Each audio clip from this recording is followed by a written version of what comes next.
Hello mga relax at magandang araw po sa inyo lahat dyan at welcome back to my YouTube channel.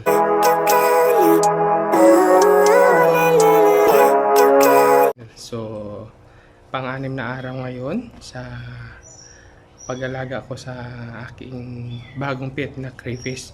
So, tara, update po tayo sa mga alaga kong crayfish. So, bago yan, huwag kalimutan mag-subscribe. Maraming salamat po. Tara.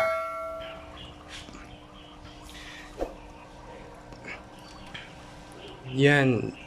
Meron naman po namatay ka-relax. Meron naman namatay. Yan, pang-anim na araw. May isa na naman namatay ako.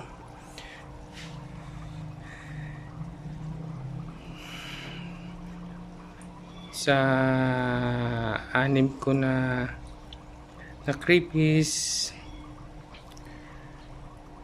sa pangatlong araw mayroong namatay, sa panglimang araw dalawa yung namatay, tapos sa anim na araw isa na naman yung namatay. So isa na lang ang natitira, yung isa nawawala, siguro kinain ng pusa yun, makalaks. So ngayon mayroon naman po akong bagong chicken bats.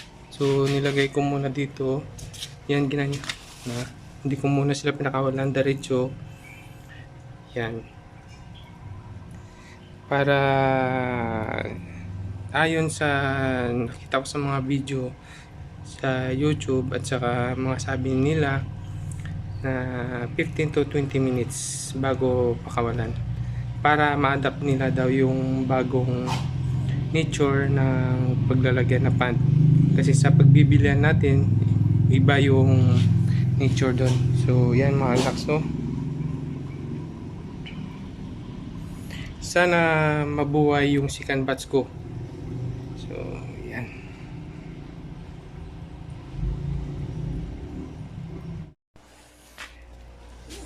Yan, nakalipas na po yung 20 to 30 minutes. Siguro mga 30 minutes ko po ito nakalagay dito. Papakawalan ko na sila.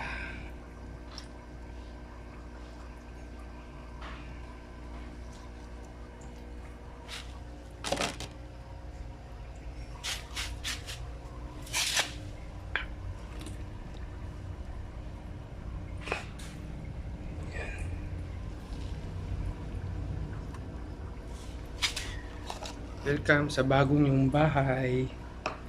Sana mabuhay kayo lahat.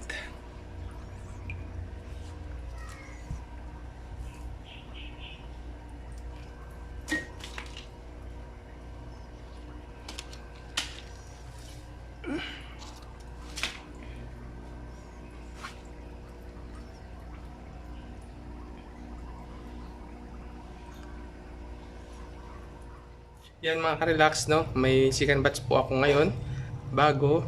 So, susubok tayo ulit ng panibagong pag-alaga ng crayfish. So, yan mga relax. Update ko na lang po kayo ulit kung ano nangyari sa chicken bats ko po ng mga alaga. So, maraming salamat po. At huwag kalimutan mag-subscribe. Stay safe and God bless.